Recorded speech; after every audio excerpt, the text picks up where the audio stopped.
Guys, welcome back to J&M Sports Talk. I'm Mark. This is Jonathan. We're back for another week of college football talk, and there's a lot of stuff to cover this week.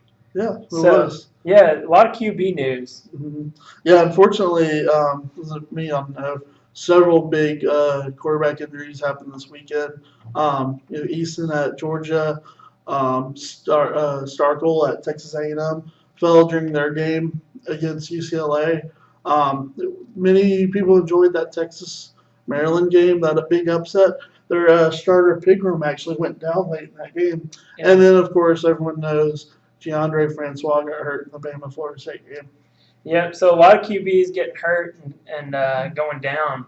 Unfortunate for those teams moving forward. One team that didn't have hardly any offense in the first week, Florida. They announced that they're sticking with Felipe Franks, the freshman QB. So it'd be interesting to see how he finishes the season if they stick with him or play musical quarterbacks. Yeah, he showed some life, but wasn't much. I guess any life is good for Gators right now on the offensive side of the ball. News out of Baylor today, Jonathan. Yeah, some people realize the last few years Baylor's been dealing with the Title IX incident and some players making some bad decisions with women. One of the women that went forward with that lawsuit, they settled today. So hopefully that'd be an opportunity, at least. I know it's a tragic situation that she's probably never going to not live with. At least they can put that issue to rest in a sense, and we can worry about just football back at Baylor. Hopefully they can turn something positive in the situation. Right. So just speaking of moving on, some new coaches and some new spots. A bunch of coaches had difficult starts to their tenures with their schools. Speaking of Baylor, Matt Rule in his first game, they get upset by Liberty University. I know that was a huge upset. Turner Gill, former Kansas coach, former Buffalo coach, he's turned a couple of programs around. So he was coaching Liberty, and they ended up knocking off Baylor. So disappointing start for Baylor. It's going to take them some time to move forward. Another Big Ten coach, PJ Fleck, moving on from Western Michigan. He gets the Minnesota job. They struggled to beat Buffalo in their first game, but I'm high on them. I think he'll right the ship. He's still figuring things out, hasn't gotten everything in order, but just kind of a rough start there in his first game at Minnesota. Another couple of coaches for you, Jonathan, who had a rough start. Everyone knows Tom Herman Yeah. with Texas. They lost to a very good Maryland team for about 3 quarters there until their quarterback got hurt. They weren't Maryland wasn't, especially on offense, as effective, and Texas was able to come back and show some life in the game.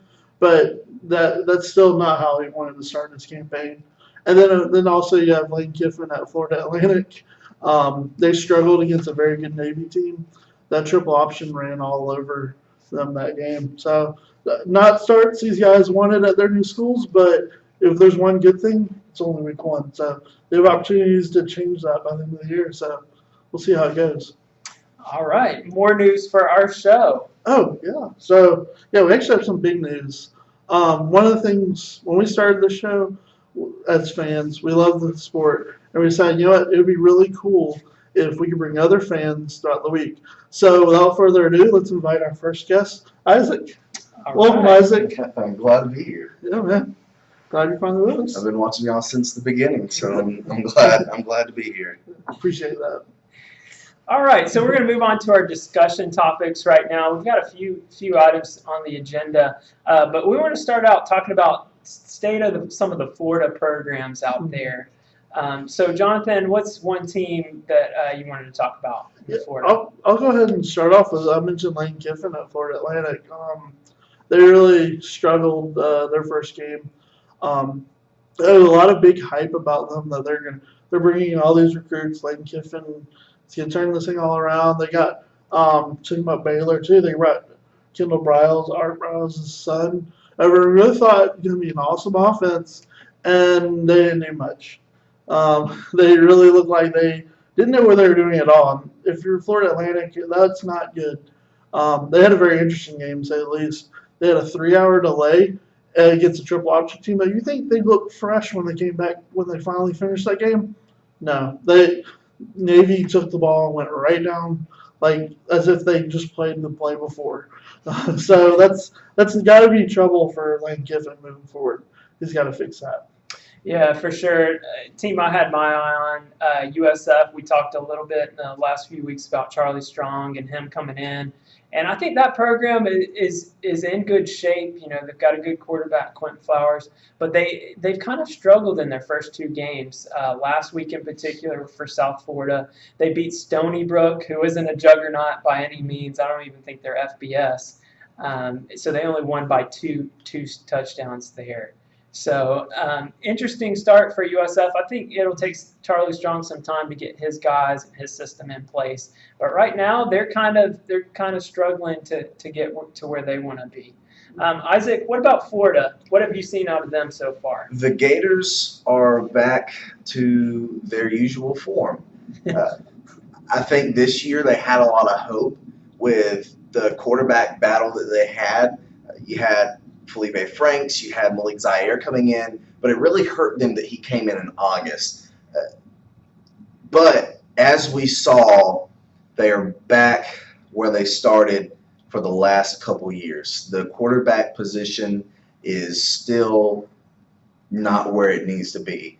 They pull in guys. They've had talent come in. You've had guys that have come through their program like Jeff Driscoll, who ended up leaving and having a good season at La Tech and is now in the NFL and had a really great NFL debut. And you've got guys like Jacoby Brissett, who came in and had 2 good seasons at NC State and is now in the NFL, even played a game last year and has now been traded to the Colts. And Will Grier, who is now at West Virginia and is playing pretty decently, and he had a very good season up until the point to where he was caught with drugs and his season at Florida. So we see that they brought in talent. They've had talent that's come in, but why hasn't it computed? And I think it just comes down to coaching. And McElwain and Nussmeier really need to look at what they want out of their offense and what they're looking at from their quarterback, because Florida is in the same boat as a lot of teams that I would not say are their caliber. In the last 7 years, they've had 22 games that were under 250 yards of offense. That puts them above teams like Kentucky and Kansas and Vanderbilt and Maryland and Illinois. They are experiencing worse offensive outputs than these teams, and they're averaging greater recruiting than all of these guys. They're top 10 in recruiting average since 2010, and they're with guys that are in 60s and 30s and 40s and 50s. There's no reason that they should be in this discussion with these guys, and I think it needs to be looked at the fact that they've got a coaching problem. But I'm really glad that McElwain has decided to start Felipe Franks this coming week, because I think the biggest thing for them to do is to find a quarterback and stick with them. Yeah. I mean, we saw that with Auburn last year. I mean, they played musical quarterbacks, subbed in a lot of guys. In the first game, they subbed in 3 guys, and it just doesn't give any consistency. It's better to stick with one guy. Jonathan, who's another Florida team you got your eye on? I was going to say, might as well get them out of the way. Florida State. That with the Francois injury, you got to look at how that even happened. Granted, Alabama's got a great defensive line, and we talked about it last week. I thought that was going to be the key to the game, that matchup. And I came away disappointed with Florida State. Not only did it seem like they didn't fix the offensive line problem, I feel like they took a step back. Even when you're looking at some of the plays where Francois may have even had time, if you're looking at the decisions some of their linemen are making, it's technique issues that they're having. So even when they're semi-doing their best, it's still not good enough. And you got to go back. That was their biggest issue, that everyone knew it. Why did Jimbo not be able to take care of that issue? And because of that, now they're without their best player next to Derwin James on the defense. But offensively, DeAndre Francois. And with that comes with a lot of problems.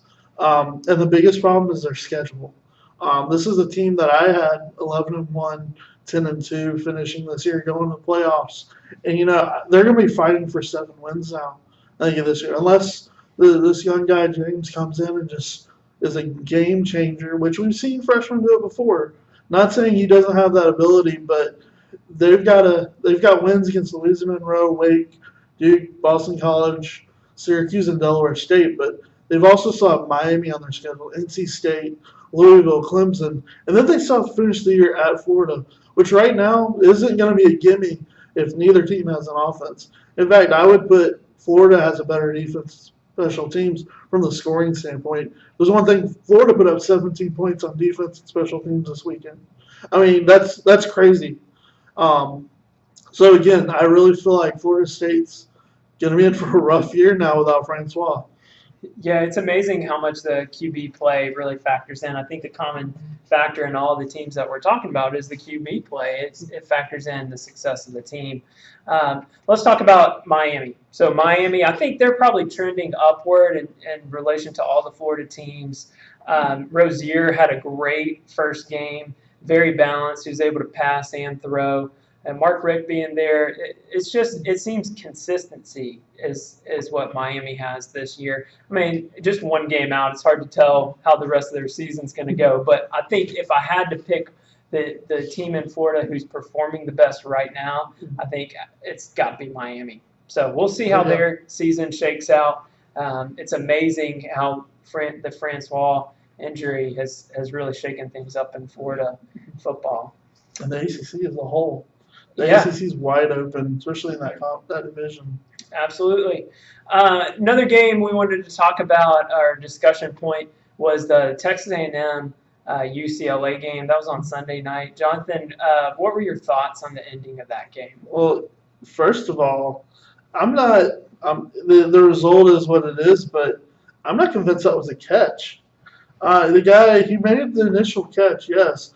But there's a point where he kind of loses it for a minute, and he even uses his leg to bring it on in. And by the time he does that, he's stepping on the boundary line. So I'm not even sure if that's a catch, but they didn't review it for whatever reason, and the game counts. So it's a great win for UCLA, but, I mean, Josh Rosen was great. But where does that leave A&M? I know a lot of people are asking for Kevin Sumlin's head. And to me, when it comes to these when you want to put the blame on coaches, someone came out, yes, he was all like, this was all on me.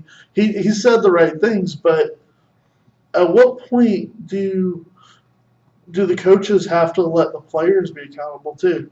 I mean, if someone had just as much reason for them hopping up 44-10 as they were losing 45-44. I mean, what do y'all think? Yeah, I think they got off to such a commanding lead, 44-10. So I'm just amazed. It's the second largest comeback in college football history. So, I mean, it goes both ways, like you said. I mean, it took good coaching to get up by that much, but it also takes just a complete failure to lose that ball game. What did you think, Isaac? I think Kevin Sumlin is in the same boat as Les Miles was last year. He's had the same output over the last 3 years, 8 and 5 seasons. It's not changed at all. They've kind of hit a stalemate. And I think when you enter into the SEC, you start to realize that, wow, we need to compete with these teams. And I think now that they've moved into the West, ever since that happened, I think that they've realized that they need to step up their game. And I think Kevin Sumlin is keeping them very subpar. LSU had to do the same thing. I think it's time for Texas A&M to do it as well. Yeah, so you have Sumlin out. I've got him out. If he loses against Arkansas in the next 2 weeks, I think he's out that game. Yeah, I think very similar. I don't think there's any way he survives the end of the season, and it comes down to expectations for me. I mean, when Texas A&M first entered the SEC, I mean they weren't expected to really compete or do well. Well, what we first saw was they came in and performed very well with Johnny Manziel. So I think doing so well early on kind of played in Sumlin and the expectations of the A&M fans, and now he's unable to deliver those. And so they put a decent team on the field, but they can't compete with the Alabamas and the LSU's.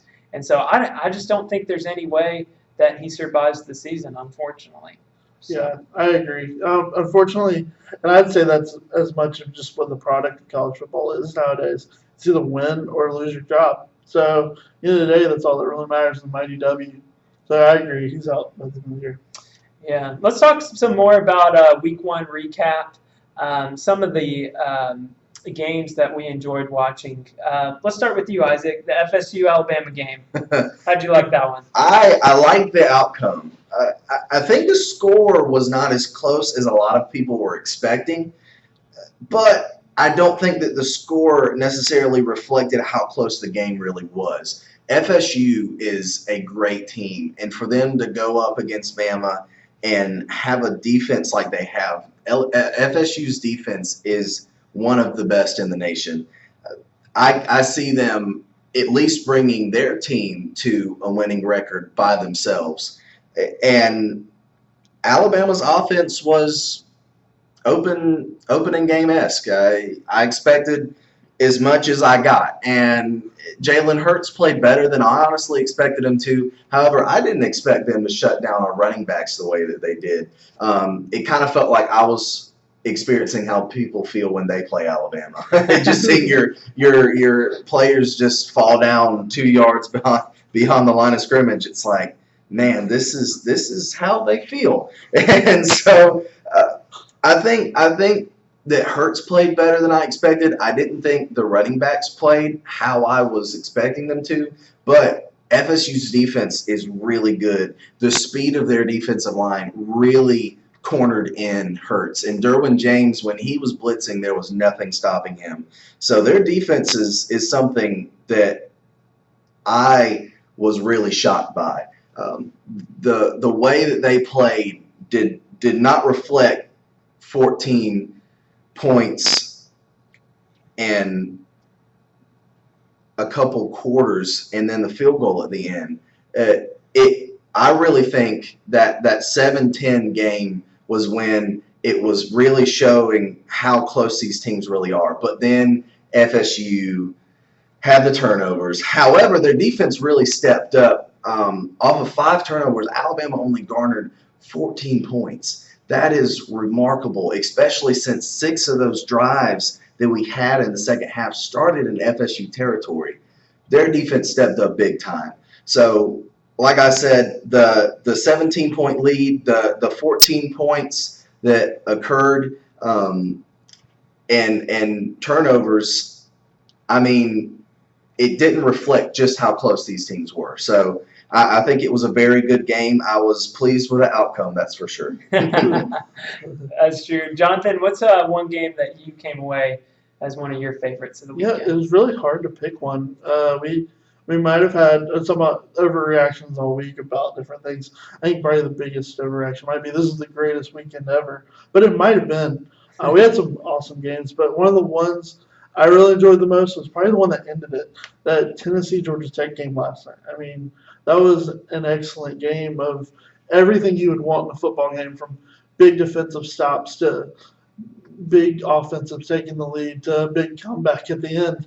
And however you want to feel about Paul Johnson making that decision to go for 2, I'm not going to ever doubt a coach that's trying to win a game on a play like that. I mean, it's a double overtime. They would have had to go for 2 moving forward anyway, so might as well. The way his offense was going, I probably would have made the same decision. Yeah, for sure. Huge win for Tennessee, though. Yeah. That gives them momentum going into their season. Mark, I do have a question for you. I know, actually, it's not really a question.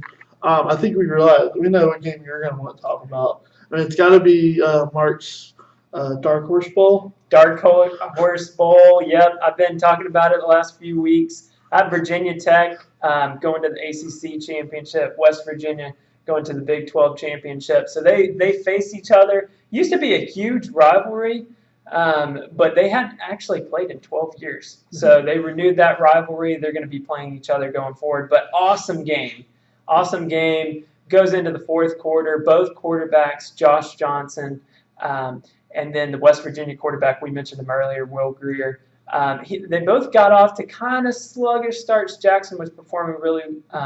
He's performing okay early on, but they really hit their stride in the fourth quarter, and it was back and forth. Virginia Tech takes that game, and we talked about the ACC. I mean, you could very well make an argument that Virginia Tech might be that best team. We'll see where they finish up. You already made that argument, but yeah. I've already made the argument. Now it feels good to have some supporting evidence of that pick. So awesome weekend of football. What about some players that stood out? Jonathan, give me an offensive player, a defensive player of the week, and maybe a freshman of the week. Okay, cool. Yeah, my offensive player of the week's got to be Zach Avey, quarterback of Navy. He ran that triple option like he's done it for 20 games, and you wouldn't expect that was his second start. His first start was last year Army-Navy game, and he took till the offseason. He worked hard. He had 32 carries, 235 yards, 2 touchdowns. He also passed for 110 yards and had another touchdown. So he's an offensive player. Defensive player, I'm going to have to go with Chase Winovich. He's a Michigan player who had the big tackle in the end zone that caused the fumble for that last touchdown for them. So I'm going to give him the nod for defensive player. And my freshman's got to be B.K. Dobbins, Ohio State, rookie freshman. First game, runs for 181 yards on the road. Yeah, and he had some big-time runs, too. The only thing he didn't do was find the end zone. But I have a feeling that's going to come soon for this kid. He's something special. Yeah, for sure. He showed a lot of flashes in that first game. What about you, Isaac? Give me an offensive player, a defensive player of the week, and a freshman of the week. My offensive player of the week was Josh Rosen. He totaled against Texas A&M 491 yards. But the craziest aspect of that is 292 yards and 4 touchdowns came in the fourth quarter of that game. Obviously, we know about the comeback, but his play was absolutely instrumental to that, and he easily was the Josh Rosen in the fourth quarter that we were expecting this season. Yeah, and absolutely. And my defensive player of the week is Dante Sawyer from South Carolina. He had 7 tackles. He had 1.5 tackles for loss. He had a sack, and he even forced 2 fumbles that ended up in points for South Carolina. And my freshman is the other USC in Southern California, when running back Stephen Carr totaled 7 carries, 69 yards, and 2 touchdowns. He had a 52-yard touchdown run that completely eliminated Western Michigan's chances of winning that game. Stephen Carr looked like a running back who is going to be very good for them in the future. Oh, yeah. Yeah, it's pretty special when you touch the ball 7 times and you have 2 touchdowns. It's pretty awesome there. What about you, Mark? Yeah, for me, I just piggybacking on Jonathan's game from last night. Taquan Marshall from Georgia Tech. He's a junior quarterback. Didn't really see him coming. He had almost 250 yards rushing, 120 passing yards on just five passes, and 5 touchdowns. So I think the reason they were there at the end of the game and they performed so well and got up on Tennessee had to do with his play. So awesome job from him. Defensive player of the week, it was kind of hard to pick. There was a lot of great team defensive performances out there, but I went with Corey Thompson at LSU. He had 2 sacks in the game. They ended up shutting out BYU in that first game. And really, I think he's going to be a crucial part with Arden Key, the stud defensive end out of LSU. He's hurt right now, so I think Corey Thompson is more instrumental going forward for them and being the leader of the defense. And then for my freshman of the week, have to give it to the Virginia Tech quarterback, Josh Jackson. He had an awesome game. It's hard to believe, but he was the first freshman quarterback since Michael Vick to start for VT. So he had an awesome game there, threw for over 200 yards. I was really impressed with him, his passing ability, but also his decisiveness and running the football. He had a 40-yard run there in the fourth quarter, crucial first down to get him into the scoring zone. So 3 great players there to wrap up the week of college football. That was week 1. It's so sad. 1 week down. And, already. It's college football. With, But hey, it's week 2 now. Yeah, with that being said, let's move on to week 2. Lots of marquee matchups in week 2. A lot of good road matchups. Let's talk about the first one. Each of us are going to give our picks for the game. First game is Iowa State. Jonathan, who you got? This one, I'm going to go with Iowa. I just feel like they got more on the defensive side. I think they're going to have a good year this year. And they got a little more offense than Iowa State. So I'm going to go with Iowa. Isaac, who you got? Iowa's been competing in the Big Ten for a couple years now, and I think that's going to continue this year. I'm going with Iowa in this game. Yeah, really liked what Iowa did last week. That in particular, their defense. They shut down the Wyoming quarterback. His name's Josh Allen, projected top 2 NFL quarterback going into next year's draft, and they just completely shut him down. So I like that trend to continue. I think they'll shut down Iowa State, and I've got Iowa too. So all 3 of us are going with Iowa in that one. Next game on the list is Louisville, North Carolina. Jonathan, who do you have for that game? You know what? I'm going to go with Louisville. We all know about Mr. Heisman, but at the end of the day, last week I wasn't really impressed with Brandon Harris, North Carolina. I really just something seemed off there, so I'm going to go with Louisville. All right, Isaac, who you got in that game? I think the loss of Mitch Trubisky is going to be felt this week for North Carolina. I think Lamar Jackson is going to take this game, and he's going to run away with it. So I'm going with Louisville. Yeah, Lamar Jackson, being a returning Heisman Trophy winner, it doesn't seem like he's gotten much publicity this year going in, but he had a quiet game for, almost 400 yards passing last week. So I'm with Louisville as well. All 3 of us are going with Louisville in that one. Interesting, though, that game is played at North Carolina, so we'll see how that factors in, if at all, in that one. Isaac, who you got in TCU, Arkansas? Kenny Hill is coming back for his second year at TCU, and I think he's going to have a little chip on his shoulder from last year. He played Arkansas, and they went up a couple points and ended up losing the lead and had a field goal block and lost in overtime. And I think this is his chance to come back and show that he can beat Arkansas.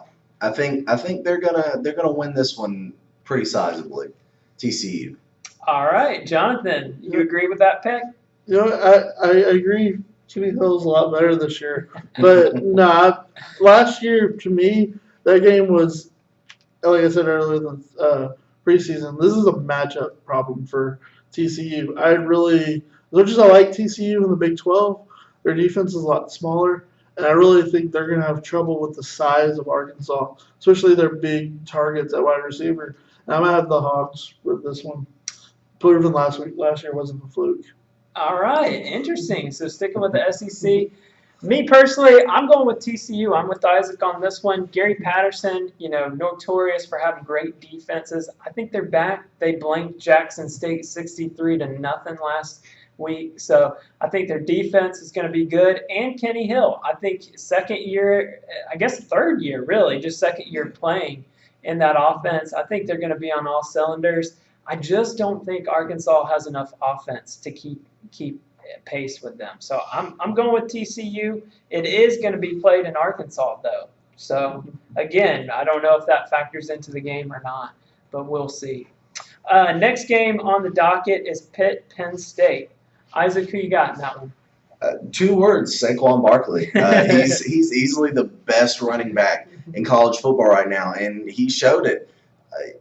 I think he's going to have another successful week on Pitt. I think he's going to have at least 100 yards rushing, if not more. And so I can see Saquon really putting his will on Pitt, and Penn State's going to win this one. Jonathan, who you got? I'm going to agree with Isaac. When it comes down to it, I really think Pitt is definitely missing Canada as their OC and James Conner running the ball. Yeah. Their offense is not the same as it was last year with them. And with that, it's going to be Penn State, which Penn State's looked great all year already. So, Yep. Funny thing about Pitt last week, they struggled to beat Youngstown State. They went to overtime to be an FCS team. Now, Youngstown State is normally a pretty good FCS team, but still, you just wouldn't expect that out of Pitt in a season opener. So I'm going Penn State. I think Penn State has the best QB running back combo in the country. I think they're going to compete in the Big Ten, so I've got Penn State too. So we're all going Penn State in that game.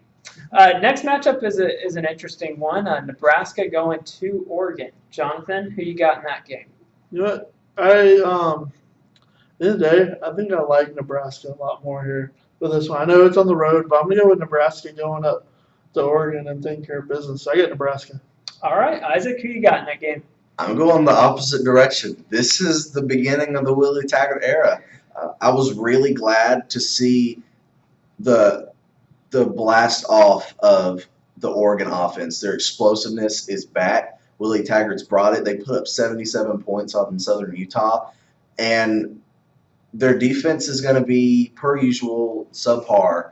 But I think when it comes to offense, like usual, Oregon's going to put up points, and it's going to win them this game. I think they win it pretty sizably. Yeah, with that game being in Oregon, I think that's a tough place to play. And hanging 77, I think that the Oregon offense is trending back, like you said. So I've got Oregon in that game. I think they'll be able to do well. Nebraska actually struggled in their first ball game of the season against Arkansas State. So I think Nebraska having to go to Oregon, I think they'll struggle at Oregon as well. So I've got Oregon in that one. Our next matchup is an SEC matchup. Early season game, South Carolina going to Missouri. Jonathan, how do you think that one shapes up? I think we know where I'm gonna go. I'm gonna go with South Carolina again. I really liked what I saw from Brantley and Deebo Samuel. That combination is an awesome combination. I enjoyed that NC State game, and they were a big part of the winning. I think it's gonna be a shootout, but at the end of the day, I have some questions about South Carolina's defense, especially at their depth more than anything else. But I feel like they're going to be able to. Will Muschamp's still going to put them in the right position, like at the end of the NC State game, where they're going to be there to be able to make that play. So I got South Carolina winning a heck of a shootout. Isaac, do you agree with that? No. Drew Lock is probably one of the top quarterbacks in the SEC East. And I think he's going to impose his will on South Carolina's defense. Will Muschamp is a great defensive coach, but I think they're still rebuilding. I think in a couple of years, South Carolina is going to be a very good team because I can see them trending upward again. Their quarterback, they've got something going on. So I think that both of these teams are two teams that are going to compete for the SEC East this year. You heard it right here. I think the winner of this game is going to be in Atlanta. And so Missouri is got a great offense, and so I think they're going to come and take this game away from South Carolina with Drew Lock. All right, interesting pick there. You heard it here. All right. Yeah, I think Drew Lock, just being an experienced quarterback at home, I like their odds. South Carolina, I think they had a good game last week, but I think they still have more to prove to me before I start picking them on a road game in the SEC. So I've got Missouri too. We'll see how that one shapes up and how that plays into the SEC East picture. All right, next game on the docket is Stanford traveling to USC. Isaac, who do you have in that game?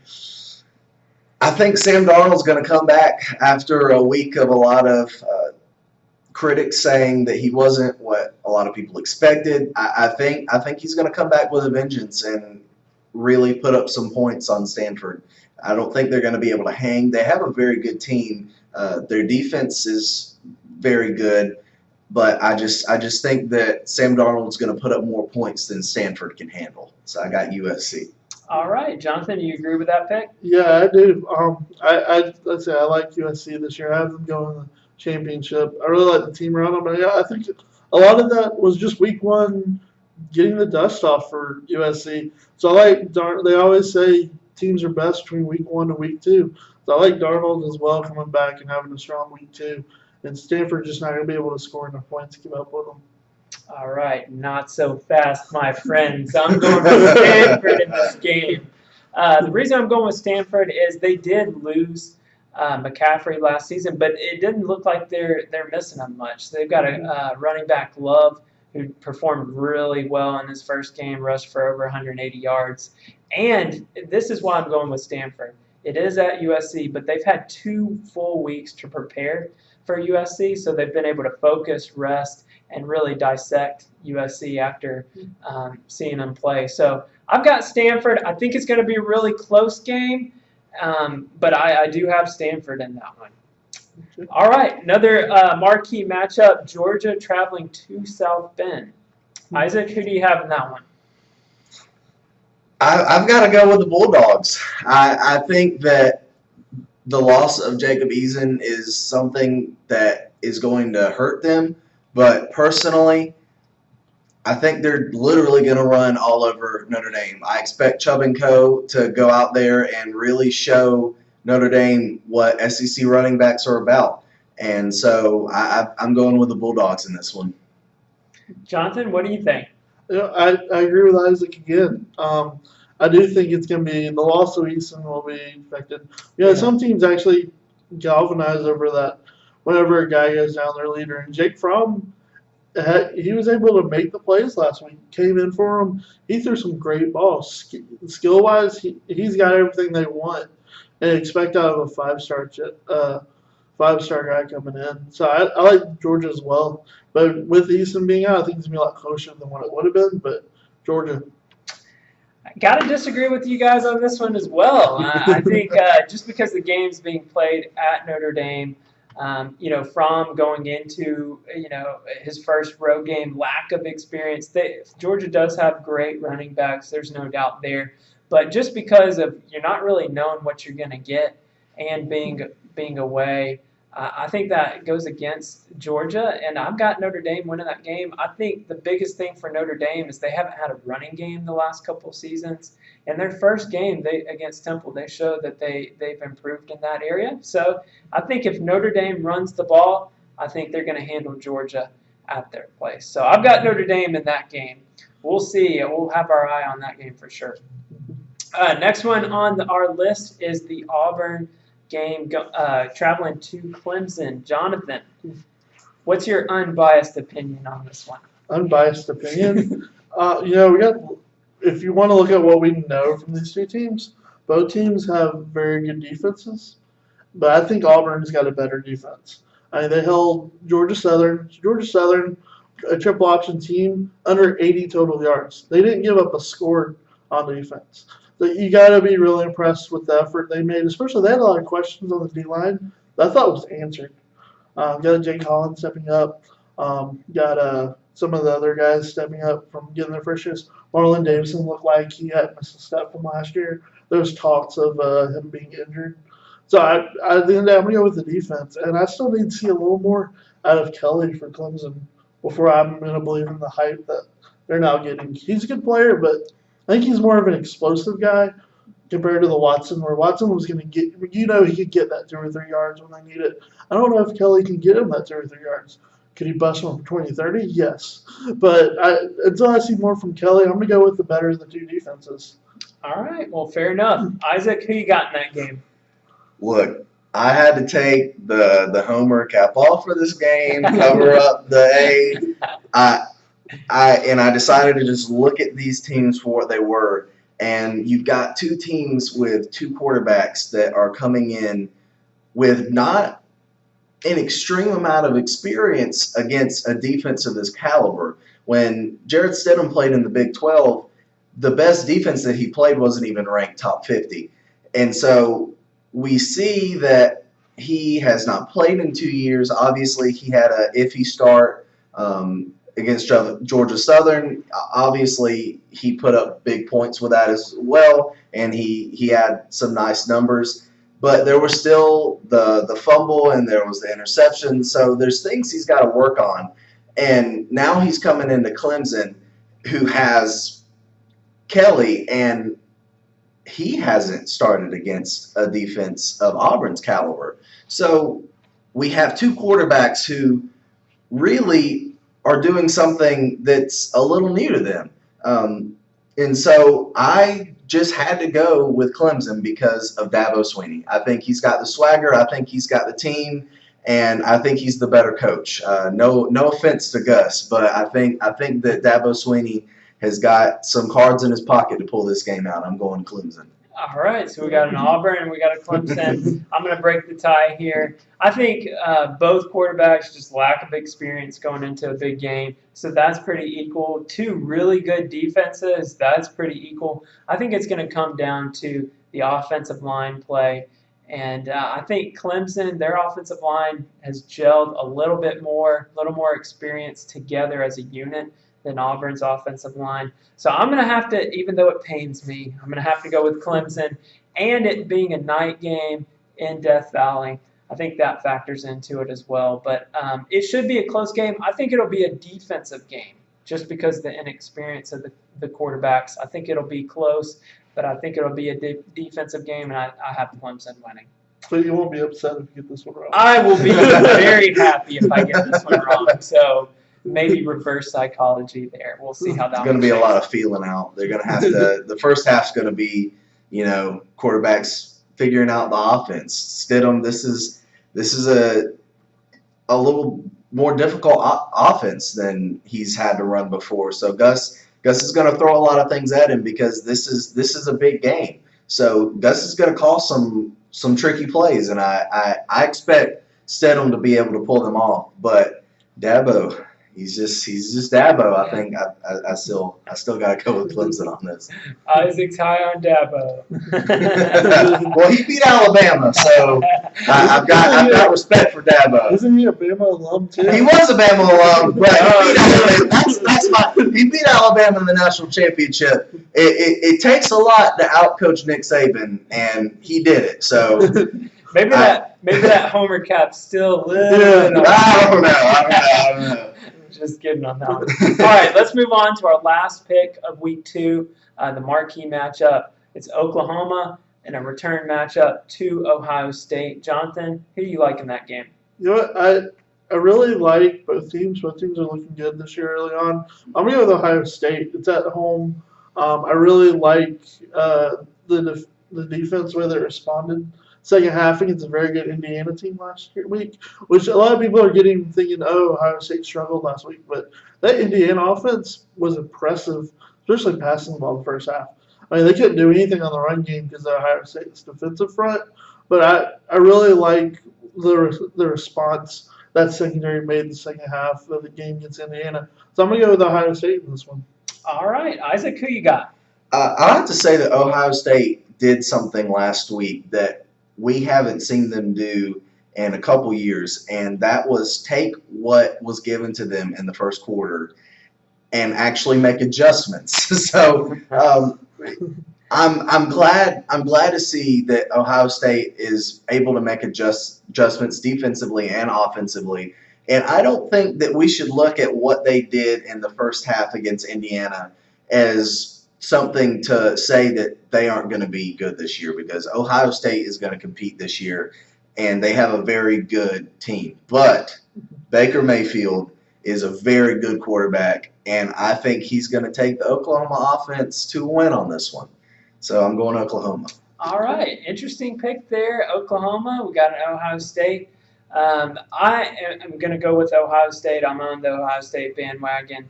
I think they proved well. They proved the ability to even when things weren't going right, they showed that they could get by that adversity. They get Oklahoma in a rematch at home. They beat them handedly last year, so Oklahoma's going to want some good revenge. I think it boils down to Baker Mayfield. I think he's the better quarterback. We were all talking about this before the show, and he's definitely the better quarterback in our eyes, but I think he lost more around him.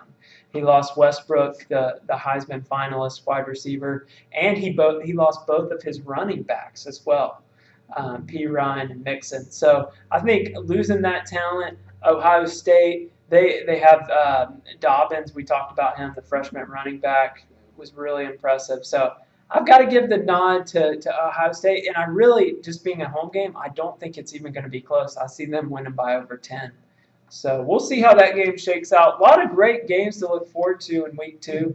We'll see who proves to be right.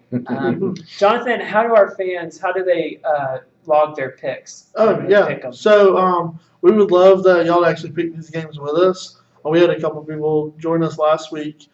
Just go to our Facebook page, J&M Sports Talk, and with it, we have a link on there. I have to scroll down a little bit. I'll do it another one tonight. But just go click on it. Go to ESPN, create a profile if you need to, and then just go down and you make each pick and save it. Pretty simple. All right. All right. Well, Isaac, thanks for joining us this week. glad to We'll have be to here. bring Isaac back, even though he's an Alabama fan. That's who. It's okay. It's all right. It'll be okay.